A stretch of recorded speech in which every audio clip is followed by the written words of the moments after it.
Hello friends, welcome back to Dental Exam Guide, and today we are moving to our new chapter, Development and Eruption of Teeth.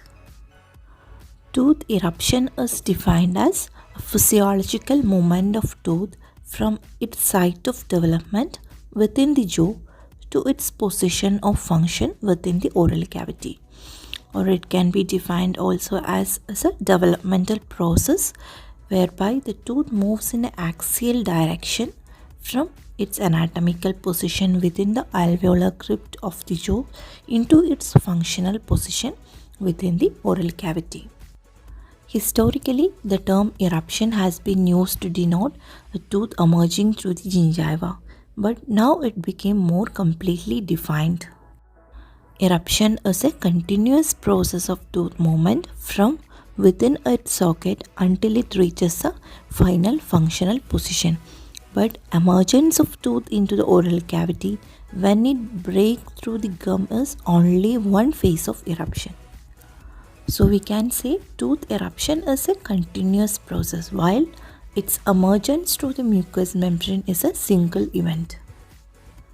And the eruptive movement continue after the incidence of emergence, and eventually the tooth comes into occlusion with the tooth in the opposing arch, and even after that it continue to erupt to compensate for the wear or the adhesion on its incisal or the occlusal surface. Eruption of a tooth begins soon after the completion of crown. And when a tooth reaches the functional occlusal plane, the root development is not yet completed, and the root formation is usually completed 1 to 3 years after eruption of tooth. When the tooth crown first emerges into the oral cavity through the oral mucosa, the epithelium covering of the crown, that is reduced enamel epithelium, it is nothing but it represents the epithelial covering of enamel after its formation is completed. So when the tooth emerges into oral cavity, this reduced enamel epithelium of the crown, it disintegrates and it becomes incorporated into the gingival epithelium to form junctional epithelium or attachment epithelium. And with continued eruption, as more of the crown is exposed, a gingival crevice is formed around the neck of tooth.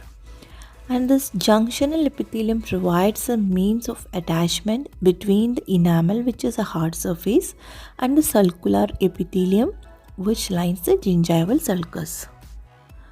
Tooth eruption can be classified mainly into two types: active eruption and passive eruption. Active eruption is the movement of tooth from its developmental site in alveolar bone to its functional position in the oral cavity, whereas passive eruption is characterized by apical shift of the dento-gingival junction. As the epithelial attachment migrates apically, the length of clinical crown increases, or the length of the visible portion of the tooth crown which is not covered by the gingiva increases. So in passive eruption there is no movement of tooth, but it is occurring due to the apical movement of the epithelial attachment. Since the length of the clinical crown increases, it seems like the tooth has erupted. That is what is called as passive eruption. Active tooth eruption can generally be divided into different phases: pre-eruptive phase, eruptive phase, and post-eruptive phase. First one is pre-eruptive phase. All the movement of primary and permanent tooth germs from the time of their early initiation and formation to the time of their crown completion comes under pre-eruptive phase. This phase ends with the early initiation of the root formation. Early in this stage, the permanent anterior teeth begin developing lingual to the incisal level of the primary teeth, and later, as the primary teeth erupt, the secondary teeth or the permanent teeth are positioned lingual to the apical third of their roots. And permanent molars, we know they have no predecessors. Maxillary molars develop within the maxillary tuberosity with their occlusal surfaces slanted distally, and the mandibular molars develop in the ramus with the occlusal surface slanting mesially. So pre-eruptive movement is made by tooth germs, and it is the mean by which teeth are positioned within the jaw for eruptive movement.